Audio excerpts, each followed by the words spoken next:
This is Sky News. Our main stories this afternoon. The driver of a tram which crashed, killing 7 people in Croydon, may have fallen asleep briefly seconds before the accident.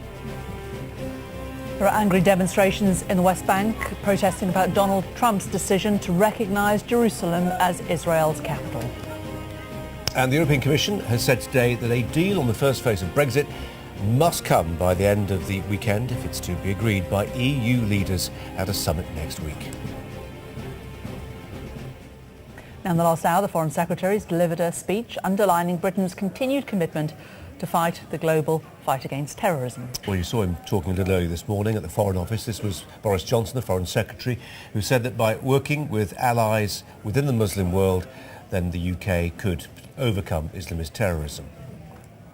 Well, I'm joined now by the former Polish Foreign Minister, Radoslaw Sikorski, who witnessed the terror attack in Westminster last year, or a little earlier this year, wasn't it? What did you make of Boris Johnson's speech? I mean, essentially saying, you know, we should have an interventionist foreign policy. Do you think that that is the right route to go down? I think Boris is right, but it has to be the right kinds of interventions. Obviously, our adventures in Libya and Iraq have not played out well. We have allies in the Muslim world who are threatened by these radicals, but there are also Muslim states, such as Iran, and Muslim individuals, such as some parts of the Saudi elite, who did in the past at least support very radical causes. That's, I think, the right approach, but we should also do those things that are under our control. Internet and social media companies need to do more to weed out extremism from the network. And we should, I think, also examine the issue of anonymity on the net, because like every wonderful invention, the internet needs some regulation. But you know, when you're talking about which countries you intervene in, it's difficult to make that judgment, isn't it? Because, you know, every enemy, you know, every friend at some point could potentially have been an enemy, and you're not going to turn governments around. You're not going to create democracies unless you tackle all. I agree. We overestimated the capacity, the proportions of the kinds of people in Arab and Muslim societies that can sustain a democratic order, rule of law order, and this led to terrible mistakes. I'm afraid the Russians were more realistic and are now reaping the benefits of their skepticism.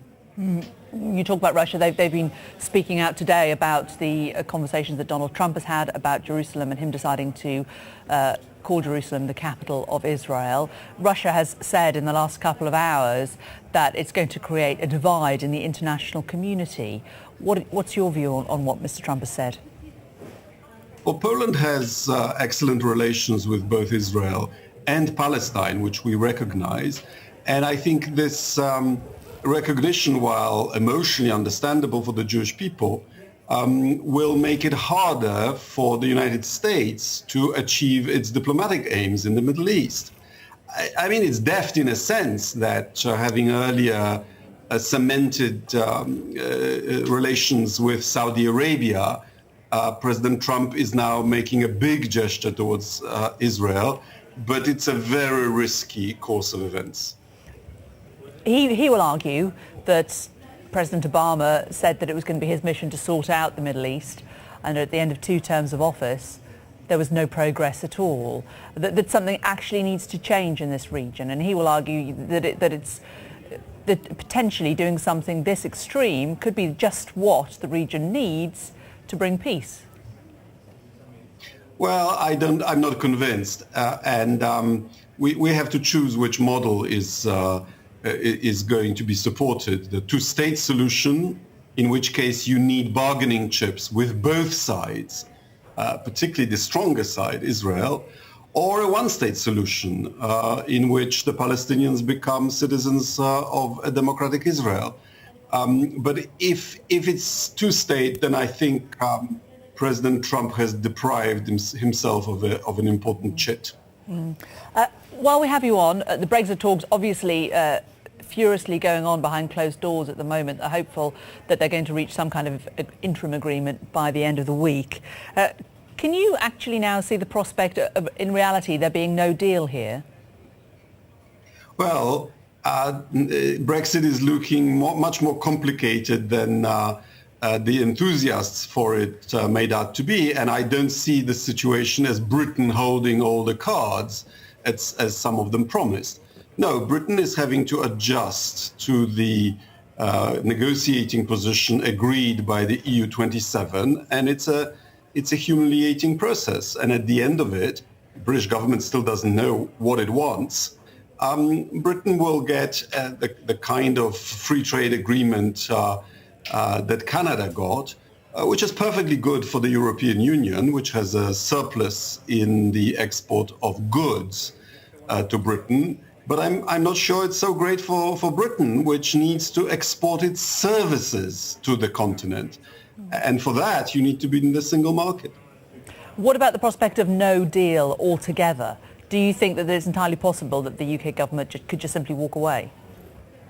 It might walk away because of its internal contradictions, because the factions are finely balanced, and both of them strong enough to bring down the Prime Minister. But remember that there are two versions of no deal. One would be to decide by the end of this year that, right, it's not going to work, let's prepare to trade with Europe on WTO terms, and then you're giving yourself 15 months to prepare for that. And the other is to just run out of time and then face a real cliff edge in March 2019. Okay, Radoslaw Sikorski, former Polish Foreign Minister, good to talk to you. Thank you. Thanks.